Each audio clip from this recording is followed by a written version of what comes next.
If you want to switch to Verizon eSIM or set up a new device, you need a QR code to activate it. So the way you can do this is by using your My Verizon app.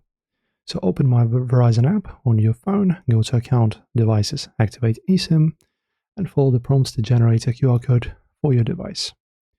And after that, you can call Verizon support, add their line, or chat online and ask them to send an eSIM QR code for your device. As you can see, this is what it looks like.